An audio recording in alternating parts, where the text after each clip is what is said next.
Timoty voalohany toko fahaefatra. Toetra ny mpanompo tsara any Kristy. Timoty voalohany toko fahaefatra, ny andininy voalohany hatramin'ny 4:12. Fa ny fanahy milaza marina fa amin'ny andro aoriana dia hiemotra amin'ny finoana ny sasany, manaiky fanahy mamitaka sy fampianaran'ny demonia, amin'ny fiatsaram-bela tsy ny mpilaza lainga, ka voapetaky ny vy mahamay ny fieritreretany, izay mandrara tsy hanambady ary mampifady hanina, izay nataon'Andriamanitra ho an'izay mino sady mahalala ny marina, mba ho raisiny amin'ny fisaorana.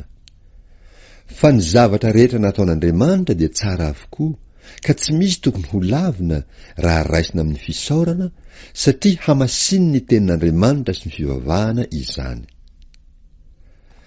Raha manoro-hevitra ny rahalany amin'izany zavatra izany ianao, dia ho mpanompo tsara any Kristy Jesosy, tezaina amin'ny tenin'ny finoana sy ny fampianarana tsara izay efa narahinao.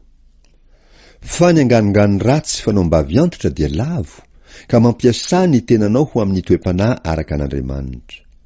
Fa mahasoa kely ihany ny fampiasana ny tena, fa ny toe-panahy araka an'Andriamanitra no mahasoa amin'ny zavatra rehetra, ka manana ny teny fikasana ny amin'ny fiainana ankehitriny sy ny ho avy koa.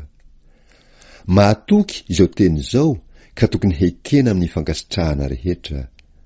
Fa izany no hikelezanay aina sy hiezahanay, satria izahay manantena an'Andriamanitra velona, izay mpamonjy ny olona rehetra, indrindra fa izay mino.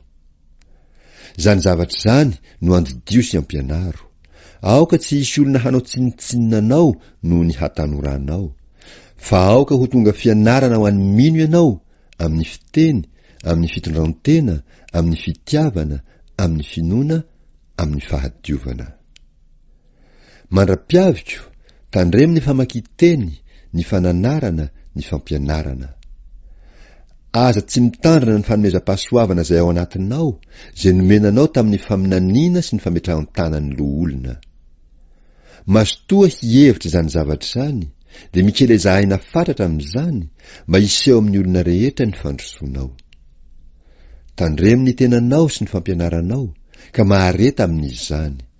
Fa raha manao izany ianao, dia hamonjy ny tenanao sy izay mihaino anao.